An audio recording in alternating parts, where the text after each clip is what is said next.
네, 오늘 전국 분석하겠습니다. 이상일 전 새누리당 의원, 김만흠 한국정치아카데미 원장 초대했습니다. 안녕하십니까? 네, 안녕하세요. 안녕하십니까?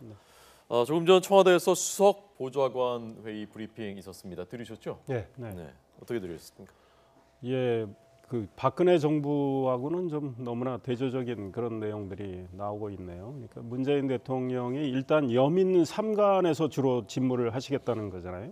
그 집무실 어제 공개됐지만 본관의 집무실의 절반 정도 되는 26평의 공간에 옛날에 노무현 대통령 시절에 본인이 민정수석 비서관으로 하면서 쓰던 그 원탁 테이블을 갖다 놓고 정말 그 편안하게 소통하는 이런 걸 하겠다고 했는데 오늘 또 물론 그 장소는 아닙니다.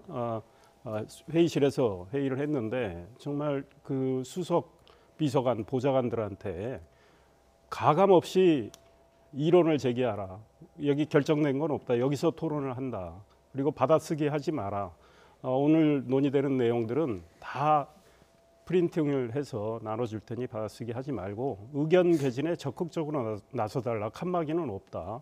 그리고 실무 비서관들도 다 배석시켜서 토론에 참여할 수 있도록 하겠다는 거는 정말 과거 권위주의적인 대통령이 보여주었던 모습과는 너무 다르다. 그래서 정말 실질적인 토론이 이루어질 수 있겠다. 상당한 기대감을 가져봅니다. 네, 김 원장님 어떻게 보세요? 저도 이거 이제 발표가 되기 전에 현장에서 메모했던 내용을 엠박으로 좀 보고 있었는데요. 박수현 대변인이 발표한 내용이 보니까 회의 내용을 그대로 다 녹취한 내용을 발표할 정도가 됐어요. 네. 그래서 발표하는 방식도 그렇고 또 내용도 뭐 잘 아시겠지만 조금 전에 이상일 전 의원이 설명했다시피요. 굉장히 새롭게 주문할 만한 이야기들입니다. 국정의 의제를 잡는 데 있어서 특히 수석비서관 회의 제일 중요하다. 여기서 사실 국정의 방향을 잡을 수도 있다. 그래서 가급적 많은 회의를 해야겠지만 수석비서관들도 다양한 회의를 해야 되기 때문에 제한적일 수밖에 없어서 당분간은 적어도 2번 정도는 정리해야 하자. 그래서 계속 2번 정도를 대통령이 직접 할 건데 만약 정착이 되면은 한 번은 대통령이 직접 하고 다른 한 번은 비서실장이 이렇게 하는 방식으로 하자. 즉 뭐 다른 상황이 생기면 나머지 정책실장 누가 하든가 이런 방식이 있었고요. 오늘 너희들 또 얘기가 나왔던 내용 중에 하나가 대통령의 여러 가지 주변의 식비라든가 활동비 중에서 개인적으로 소모가 되는 것은 국배에서 나가는 것이 아니라 개인적으로 써야 된다 해가지고 분명히 구분해서요. 이게 만약에 대통령 사적인 용도로 쓴 거면은 나중에 대통령 이제 뭐 월급이라고 해야 되나 그건 나올 때 거기서 깎는 방식으로 정확하게 해야 된다 얘기를 했습니다. 이전에도 특수활동비 얘기가 나왔을 때 미국의 이제 백악관에서 개인적인 용도로 쓰는 건 전부 개인적인 지출을 한다 이런 얘기가 나왔었는데 문재인 정부에 특별하게 주문하고 있는 것 같습니다. 마침 얼마 전에 그 전 서울지검장하고 전 검찰국장 돈 봉투 만찬 얘기가 나왔습니다만 특수활동비 지금 모든 영역에서 정부의 공공부문 관련돼 가지고 조정이 제기가 되고 있는데 청와대 쪽부터 그런 문제 제기하다 보니까 다른 쪽까지도 확산될 여지가 있어 보입니다. 네. 특수활동비를 청와대부터 절반으로 줄이겠다. 그러니까 뭐 10대라든가 가족들과 식사한 것이라든가 이런 건 이제 거기서 쓰지 않겠다. 개인적으로 지출하겠다는 것이죠. 네. 우리 원장님 말씀하신 대로 지금 백악관이 꼭 그렇게 하고 있습니다. 그러니까 공사 구분을 철저히 하고 있는 건데 문재인 정부에서는 그걸 바로 시행을 하겠다. 청와대부터 하면은 다른 공공기관으로 다 확산이 되지 않겠느냐. 지금 국회도 사실 그 홍준표 후보의 경우는 그때 원내대표 시절에 문제가 좀 제기됐었는데 이 확산이 국회로까지 저는 이어질 가능성이 크고요. 특수활동비하고 특정 업무 경비가 정말 써야 할 곳에 써야 되는 앞으로 이런 문화가 정착이 될 걸로 기대를 해보고요. 청와대가 그걸 솔선수범하겠다는 건 평가할 수밖에 없겠다 이 생각입니다. 네, 다른 기관들로도 다 그 확산될 가능성이 있겠다라고 보시는 거군요. 네, 그게 뭐 법적으로 강제할 조항이 있나 모르겠습니다만은 아마 예산 책정 과정에서 그 부분을 다시 한번 검토하자 전반적으로 얘기가 나왔을 겁니다. 그래서 검토가 되겠고 또 자발적으로 아마 내부적으로도 단체장을 비롯해서 한번 검토하지 않겠나 그런 생각이 듭니다. 네, 자 조금 전 조국 민정수석 모습 보셨습니다만 오늘 조국 수석이 브리핑한 내용은 국가인권위원회 그 위상을 강화하겠다라는 것. 그리고 경찰에 대해서도 수사권 조정, 그러니까 경찰에 수사권을 주는 그런 내용을 원하는데 그러려면 인권 개선부터 해라라는 뭐 일종의 메시지였습니다. 네, 그 검찰 경찰 관련 얘기는 오늘 인권 문제가 나온 김에 같이 확산해서 얘기한 것 같고요. 먼저 얘기했던 국가인권위원회 이상을 다시 올리겠다는 얘기는 특히 조국 민정수석 입장에서는 더구나 지금 아주 중요한 사안으로 다뤄질 겁니다. 조국 민정수석이 아마 2000년대 후반에 인권위원회 비상임을 역임하기도 했습니다. 제가 2006년까지 있었는데 제가 나온 다음에 있던 것 같은데요. 우리나라 국가인권위원회가 출범은 2001년 11월 달 말에 했습니다만은 짧은 기간 동안에 국제적으로 굉장히 호평을 받는 위상을 확보를 했습니다. 그래서 초반 얼마 가지 않아서 바로 최고 A등급으로 가가지고 이명박 정부가 들어설 무렵에 그때 인권기구의 국제협의기구라고 할 수 있는 ICC에 우리나라가 의장국이 될 차례가 왔었는데 당시 현병철 위원장 체제가 들어가면 스스로 포기까지 해가면서 국가인권기구의 이상이 굉장히 흔들렸습니다. 주로 하다 보면은 국가인권위원회가 제 역할을 하려면은 밖에서 인권 활동을 하는 사람들이 존중받는 구심점으로서 역할을 해야 되는데 그 이상이 흔들려가면서 제 역할을 못했죠. 그러다 보니까 국가인권위원회에서 인권 관련 부분을 국가기구들에게 진정사건이 들어와서 권고를 하면은 국가기관들이 받아들여줘야 되는데 그 자체가 힘을 실지 못하고 국민들 신뢰가 떨어지니까 권고해도 별로 받아들이지 않고 이런 여러 가지 문제가 있었는데 이것을 본격적으로 다시 위상을 확립해야 된다 해서 몇 가지 사안을 얘기를 한 것 같습니다. 네, 이 의원님은 인권위원회 강화에 대해서 어떤 입장이십니까? 저는 대통령께서 잘 지시를 하셨다 이런 생각이 들고요. 인권위 역할이 그동안 계속 좀 축소된 인상을 줬고 또 인권위의 인권 공고가 사실은 이 구속력을 가지는 강제 조항이 아니고 좀 공고적인 효력밖에 못 갔는데 많은 공공기관들이 적당히 이걸 받았단 말이에요. 무시하는 경우도 있었고 부차적인 걸 가지고 개선해서 그걸 했다는 식으로 변명한 적도 있고 그런데 정말 인권 문제에 대한 이 국민의 관심을 또 환기시키고 인권위가 제 역할을 할 수 있도록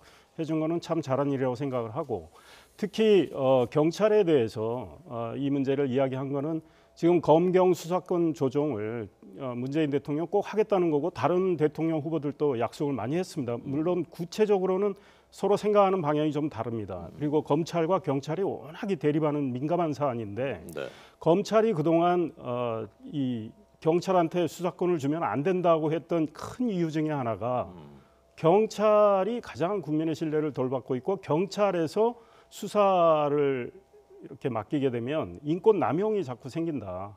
그래서 인권을 제대로 보호할 수 없기 때문에 우리가 지휘를 해야 된다. 이 논리였거든요. 그러니까 경찰도 그에 대해서는 오락이 부서가 방대하다 보니까 인권 문제에 대한 많은 문제를 노출을 했었죠. 그러니까 경찰이 인권 보호를 제대로 한다면 상응하는 책임을 주겠다 이런 취지로 생각이 됩니다. 네.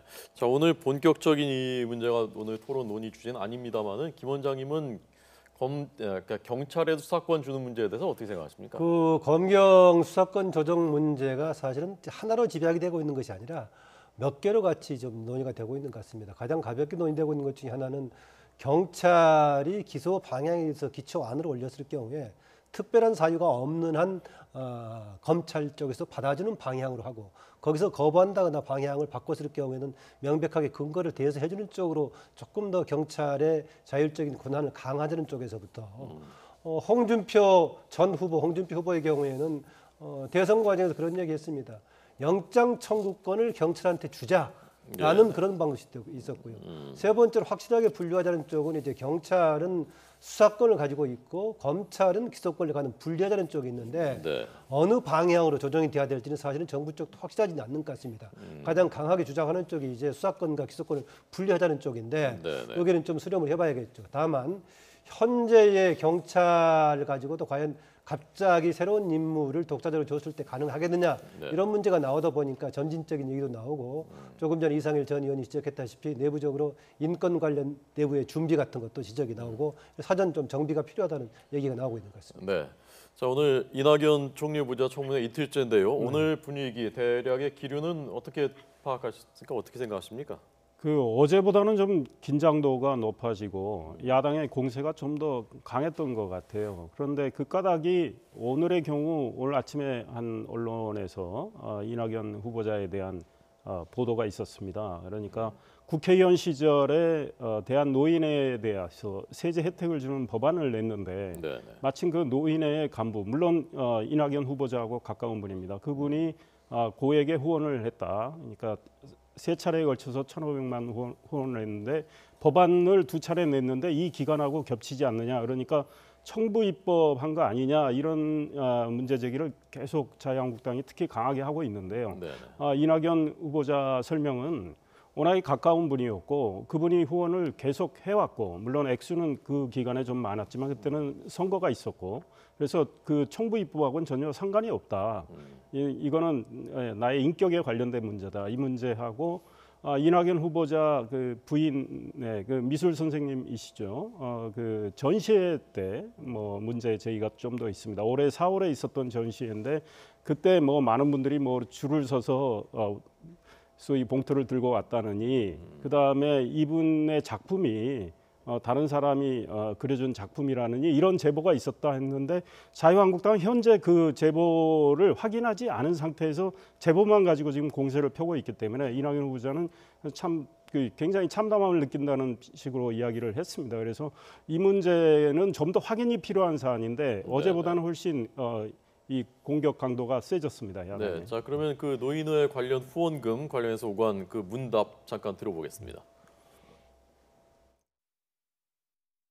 저기 대한노인의 혜택 법안 낸 이낙연 간부의 1,500만 원 받아 이 저기 언론 기사가 떴습니다. 네.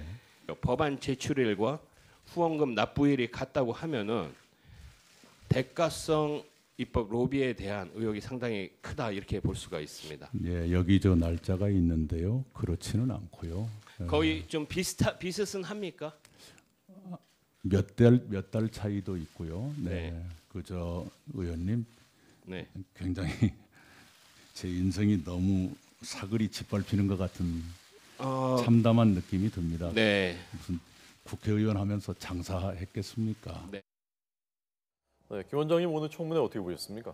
저 관련해서는 입법 과정에 대해서 상당히 상세하게 얘기를 했습니다. 당 사무총장 맡고 있을 때 당시 한나라당에서는 원희룡 지금 제주지사가 사무총장 맡고 있을 때 같이 작업을 했었다.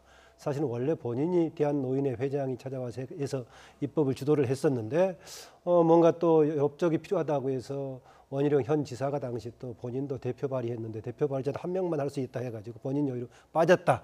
경위까지 설명을 했습니다. 그래서 이것은 굳이 요청했었다면은 대한노인의 입장을 받아들여서 특별하게 법을 만들었다는 배경을 얘기했었고요. 그 다음에 500만 원 3년에 걸쳐서 하다 보니까 1,500만 원 얘기가 나왔었는데 저는 조금 오히려 이낙연 후보자의 해명에 조금 더 공감이 가는 쪽입니다. 왜냐하면 입법의 대가로 했다고 했을 경우에는 과거의 청목회법처럼 여러 사람이 500만 원씩 나눠서 했다면 정말 입법의 대가가 될 수가 있겠지만은 한 사람이 한 해 연도에 상한 500만 원 했던 걸 가지고 입법의 대가로 했다고 할 수 있겠느냐? 이것은 조금 상식적으로는 조금 맞지 않는 것 같습니다. 물론 500만 원 보기에 따라서는 굉장히 큰 돈이지만은 국회의원의 입법의 대가로서 한 사람이 500만 원 했던 걸 가지고 입법의 대가로 좀 보기는 무리다라고 보고요. 그게 또 갑작스럽게 노인의 간부한테 받는 것이 아니라 오랫동안 10년 이상 동안 본인에게 정례적으로 10만 원 또는 얼마씩 해왔다가 그 당시에 500만 원 많이 올라갔던 걸 두고 얘기하고 있는데 그 정도의 해명은 저는 이낙연 후보자의 해명이 합리적이지 않는가라고 저는 공감하는 쪽입니다. 네, 표결 통과에 문제 없을 것이라고 보십니까? 오늘 청문회에서 더 어떤 진행이 있을진 몰라도 추가로 다른 문제가 드러나지 않는 한은 그 국회에서 표결해서 자유한국당은 반대할지 몰라도 다른 정당에서 조직적으로 당론으로 반대할 수 있을까라는 생각을 현재 해보고요. 청와대는 이 문제를 좀 몰라서 곤혹스러웠던 것 같고 이낙연 후보자 본인이 몰랐기 때문에 청와대도 검증을 못했는데 이낙연 후보자 부인의 그 위장 전입 문제 그것도 확인이 됐는데 지금 대통령이 말씀하신 5가지 원칙에 하나 걸려 있는 게 위장 전입이잖아요. 지금 강경화 외교부 장관 후보자 위장 전입 문제가 나왔고 그래서 약간 곤혹스러워하는 것 같습니다. 그런데 위장 전입과 관련해서는 앞으로 청와대가 좀 더 구체적인 어떤 인선 원칙을 정리를 해야 될 것 같아요. 우리 어떤 사회적 공감대의 그 눈높이에 맞는 기준을 한번 해야 되겠다. 그러니까 위장 전입을 과거에 했을 때 이 사례를 보면 부동산 투기 목적의 위장 전입은 매우 고약한 겁니다. 그래서 이 청문회 관문 통과하기 좀 어려운 경우가 많았고, 그런데 뭐 자녀를 학교로 보내기 위해서 뭐 했던 경우, 또 이번의 경우는 그 사실은 뭐 이낙연 총리 후보자가 굉장히 뭐랄까 표현을 제가 정확히는 생각이 안 나지만 굉장히 부끄러웠다 이런 이야기를 하면서 인정은 했지만, 그 부인이 학교 이동 문제 때문에 그랬던 건데, 이게 과연 받아들여질 수 있는 건가에 대한 문제, 어떤 사회적인 공감대를 따져보고 앞으로 인선 기준을 구체적으로 좀 더 정해야지, 지금 대통령이 이야기하신 5가지 원칙을 다 그대로 일률적으로 적용하다 보면 앞으로 사람 찾기는 매우 어려울 것 같다, 이런 생각이 듭니다. 예, 오늘 아까 그 주호영 바른정당 원내대표도 이 문제들에 대해서 국회가 어떤 기준을 이제는 마련하는 것이 필요하지 않느냐, 그런 때가 되지 않았느냐라는데, 김 원장님 어떻게 생각하십니까? 그렇습니다. 일단 지금 문재인 정부, 문재인 대통령 쪽에서 이걸 만약에 사전에 내정할 때 알았으면 어떻게 했을까? 강경화 외교부 장관 내정자의 경우에 청와대에서 2가지 조항에 대해서 있지만은 그래도 지금 필요하다고 해서 내정했다라고 했었는데, 지금 이낙연 총리 후보자의 경우에는 나중에 지금 드러난 거 아니겠습니까? 이건 정말 좀 정비할 필요가 있습니다. 기준을요. 조금 전에 이상일 전 의원 지적했다시피 과거에 이제 위장 전입의 대개 배경이 하나는 부동산 투기 또는 투자 목적으로 했던 경우, 아니면 자녀들 이제 학교 이제 문제 때문에 학교 배정 문제 때문에 했던 케이스인데, 조금 다르게 부인의 지금 이제 학교 교사로서 이제 학교 이제 배정 관련해 가지고 했다고, 결국은 아예 그만뒀다고 목적 따라서 못했다라고 하는데, 기억하시겠습니다만 과거에도 위장 전입 문제 때문에 특히 부동산 관련해 가지고 이래 낭만 케이스가 있었는가 하면은 2015년에 유기준 장관을 비롯해서 4명의 장관들이 당시 청문회 대상이 됐던 4사람이 다 위장 전입에 다 걸린 경우가 있었습니다. 그런데 4사람 다 통과해서 대통령이 임명을 했습니다.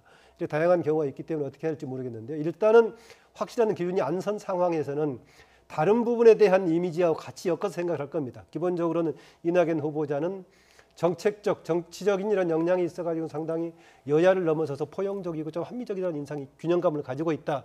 이런 것이 있어서 합격점이 있기 때문에 상대적으로 유리한 조건을 가지고 있다. 그래서 지금 조건은 저는 비교적 통과하기 무난한 것 같은데, 다른 그동안까지 발견되지 않았던 아주 악질적인 다른 게 발견된다 모르겠지만은 현 상황으로서는 이번에 드러난 그 문제 하나 가지고는 좀 재척 사유가 심한 재척 사유는 아니지 않겠나, 그렇게 봅니다. 네, 어제 국가안보실 그 전에 정의용 실장 인선됐고, 어제는 1차장, 2차장, 이상철 1차장, 김기정 2차장 인선 발표가 있었습니다.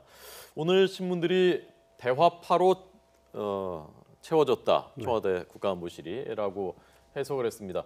동의하시는지 하고요, 어떻게 보시는지 평가하고, 이번에 이 의원님 먼저 듣겠습니다.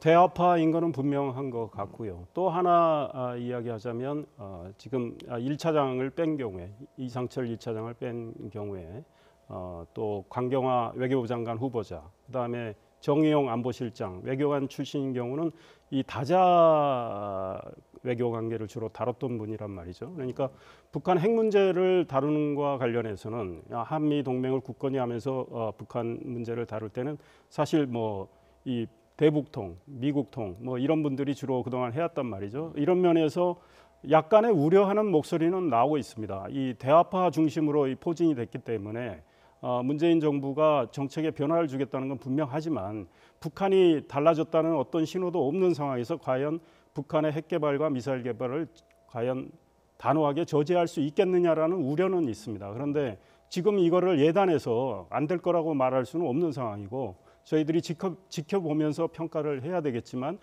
그런 우려의 목소리가 나오는 걸 청와대가 염두에 두고 다른 포스트에서 이 보완을 좀 하면 좋겠다. 근데 차관이나 다른 포스트에서 보완을 해서 어느 정도의 균형을 맞춰가는 게 좋겠다. 근데 다자 경험만 있는 분들, 또 대화파만 가지고 간다면 이 한쪽에 좀 치우쳤기 때문에 내부의 견제와 균형이 무너질 수가 있기 때문에, 또 북핵을 다뤘던 경험이 굉장히 소중한 경험인데, 이런 경험이 풍부한 분들로 좀 보완이 이루어졌으면 좋겠다, 이 생각입니다. 김 원장님.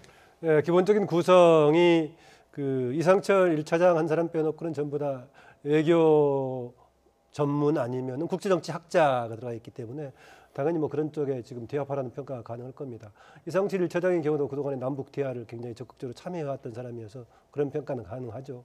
대화파, 강경파 얘기를 할 경우에 한 정부에서 폭이 다양할 경우에 이렇게 분류할 수가 있겠습니다만은 우리의 경우에는 뭐 김대중 노무현 정부 시기는 일정하게 대화파 또는 포용 정책 분위기로 흘러갔던 것이고 이후에 나머지 이명박 정부, 박근혜 정부 시기는 강경파로 넘어갔었는데 다시 전반적으로 외교 중심의 조금 대화 분위기로 문재인 정부에 들어와서 넘어왔지 않느냐 이렇게 해석이 가능할 겁니다. 그러다 보니까 특히 강경화 외교부 장관 내정자가 됐을 때 여러 가지 국제적인 위상에서는 도움이 되는 쪽이지만은 특히 이런 안보 관련해서 취약하지 않냐 이런 문제가 지적이 나왔습니다. 그랬을 때 청와대 쪽의 해명이 안보가 당연히 외교와 양면성에 있는데 현 국면에서 우리가 우리의 안보를 위해서 외교적인 전략이 굉장히 필요하다. 이것을 아마 강조를 하고 그래서 안보실장도 외교관 출신을 얘기를 했고 외교부 장관도 국제적인 네트워크를 가지고 있는 강경화 내정자를 지명을 한 것 같습니다. 네, 국가안보실 그리고 이제 그 주무부처 장관들이 있고요. 그래서 이 역할 분담이 어떻게 되는 것이냐. 또 넓게 보면 국정원장도 있고요. 그리고 이제 이번엔 특보들이 있단 말입니다. 문정인 특보, 홍석현 특보가 지명됐고 문정인 특보가 지명되자마자 여러 언론들하고 인터뷰를 하면서 개성공단 금강산 관광 재개 등에 대해서 사실은 제일 현 정부의 그 외교의 안보라인 인사들 가운데 제일 속도가 빠른 메시지들을 계속 내놨고 이른바 연세대 정액과 라인 거론되면서 문정인 특보 역할이 어디까지냐, 어느 정도 영향력이 있는 것이냐를 많은 분들이 궁금해하고 있습니다. 이 의원님 보시면 어떻습니까? 예, 문정인 특보의 비중이 상당히 되는 것 같아요. 그리고 그분이 그런 비중을 갖고 있기 때문에 특보로 임명된 다음에 활발하게 언론을 통해서 자기의 생각을 이야기를 했습니다. 그런데 지금 현 정부가 아직 인선을 진행하고 있기 때문에 이 서로 생각을 조율할 시간은 없었다고 보지만 특히 외교 안보 분야, 대북과 관련해서 이 메시지들이 약간 혼선을 주는 측면은 현재로서는 분명히 있다. 그러니까 문정인 특보가 사실은 강경화 외교부 장관 후보자 역시 정액가죠. 그다음에 2차장 우리 김기정 교수도 정액가고 가르치던 분이실 수 있죠. 선배고요. 예. 이 문정인 특보의 생각이 그분들한테 많이 반영될 수 있었다고 판단해서 그런지 몰라도 상당히 좀 앞서가는 발언을 하셨어요. 그러니까 개성공단 재개, 금강산 관광 재개, 오이사 조치 해제. 그런데 어제 이낙연 총리 후보자는 지금 국면에서 아직 대화까지를 얘기할 수는 없지 않느냐 굉장히 신중한 모습을 보였습니다. 그리고 청와대에서도 일부 관계자들이 신중한 모습을 보였는데 문정인 특보는 굉장히 앞서갔고 그다음 통일부에서도 지난번에 북한이 미사일 발사한 다음 날 남북 관계를 유연하게 가져가겠다고 발표까지 했고요. 그날 북한은 김정은 지시를 통해서 그 미사일을 실전 배치하겠다고 한 날인데 과연 이게 통일부가 그런 말을 할 타이밍이었느냐 이런 문제 제기가 있었잖아요. 그러니까 한쪽에서는 좀 앞서 나가는 느낌을 주고 한쪽에서는 약간 신중한 태도를 보이고 있기 때문에 혼선을 주는 인상 그거는 국민들한테 약간의 불안감을 줄 수 있고 북한에 대해서는 잘못된 신호를 줄 수 있기 때문에 조율된 메시지가 나와줘야 되겠다 이 생각이고 지금 국면에 대한 판단, 정확한 판단 그리고 앞으로 어떤 대응을 할 거에 대해서 굉장히 정교한 어떤 프로그램이 만들어져야 되겠다 이 생각입니다. 네. 그 외교안보 관련해서 통일된 뭔가 입장을 정리하려고 외교안보 수석실도 없애고 지금 안보실로 통합했던 거 아니겠습니까? 그런데 지금 외교안보 특보가 따로 마련돼 있고 거기에 또 상대적으로 사적인 관계로 봤을 때 비중 있는 인물이 들어가 있을 때 과연 어떤 역할을 할 것인가 조금 애매한 부분이 있습니다. 당연히 조금 전에 나왔던 연세대 학맥으로 봤을 때는 가장 선배가 이제 문정인 특보가 선배가 되는 것이고요. 또 직접적으로 참여한 것은 아닙니다만 그 실무와 관련된 영역에서 비교적 활동을 해야 하지 않습니까? 노무현 정부 때는 외교안보 대사를 했던 경험이 있고 김대중 정부 때는 자문을 했고 이후에 김대중 정부가 끝난 다음에는 김대중 도서관장도 하고 해서 실무 경험은 비교적 근거리에서 경험을 가지고 있고 직접적인 경험은 지금 국정원장 내정된 서훈 지금 국정원장 내정자가 직접적인 경험을 했던 그런 케이스니까 이게 어떻게 조정이 될 것인지 그건 있습니다. 대신 지금 안보실장의 역할하고 외교부 장관의 역할하고 특보의 역할하고 앞으로 어떻게 조율이 될 것인가 굉장히 궁금해 보이긴 합니다. 아까 그 앞서 그 오늘 청와대 수석비서관 회의 관련해 가지고 서로 다른 의견이라도 개진하자라고 나왔을 것인데 문재인 정부 스타일이라면은 서로 다른 입장이라도 아마 대통령과 더불어서 꺼내놓고 일단 논의를 해가지고 그 가운데서 방향을 잡아서 하지 않겠나 그렇습니다. 네. 대신 외교안보 문제는 바로 우리나라에서 중요한 인사가 발언했을 경우에는 다른 나라도 즉각 반응할 소지가 있으니까 네네. 좀 밖으로는 전략적인 발언을 하는 게 필요하지 않느냐. 경우에 따른 신중한 발언도 필요하다고 봅니다. 네. 그 특보가 한 명 더 있지 않습니까? 홍석현 홍석- 특보는 예. 어떤 역할을 할까요? 그 홍석현 특보도 사실은 대북 관계를 좀 더 유연하게 가져가자고 생각을 쭉 해오셨고 그런 맥락에서 많은 이야기도 하셨고 또 그 학술회의 같은 걸 통해서 본인의 견해도 밝히고 했기 때문에 현 정부 기조하고는 큰 차이는 없는 것 같아요. 다만 홍석현 특보의 경우 이분이 특보로 임명된 다음에 언론을 통해서 본인과 좀 상의가 없어서 한번 좀 더 생각을 해보겠다는 말씀하신 이후에 특별히 이렇게 언론 인터뷰를 통해서 개인적인 견해를 밝히고 계시지는 않는 것 같아요. 그러니까 굉장히 신중한 태도로 지금 나오고 있는 점. 그래서 문정인 특보는 조금 다른 느낌이다. 그런데 결국은 외교안보팀, 통일팀까지 해서 정말 수기를 좀 하는 것이 좀 필요하지 않을까. 그래서 좀 정리된 입장이 나와주는 게 필요하겠다 이 생각이 들고 이 경제 문제와 관련해서도요. 지금 자리가 너무 많습니다. 그래서 여기서도 역시 좀 정리가 필요하지 않을까 드는데 지금 경제부총리 임명이 됐죠. 후보자지만 그다음에 정책실장, 경제 전문가가 임명이 되셨죠. 그 정책실장 밑에 일자리 수석과 경제수석이 있습니다. 네네. 그다음에 또 일자리위원회가 있어요. 그래서 네. 일자리위원회 위원장은 대통령이시고 부위원장은 이미 장관 지낸 분 또 경제 전문가가 오셨단 말이에요. 네. 그리고 또 정책실장 옆에 경제보좌관이 있어요. 상당히 아마 장관급이 또 오실 것 같은데 이 경제보좌관이 있고 국가경제자문위원회가 있어서 김광도 교수가 부위원장이 되셨단 말이에요. 그래서 이 경제를 아는 분들이 굉장히 많은 자리를 각각 하나씩 차지하게 되는 셈인데 이분들 간의 또 조율 역시도 굉장히 필요하겠다 이런 생각이 듭니다. 네. 그 경제 라인 조율 부분만 마지막으로 김 원장님 견해를 좀.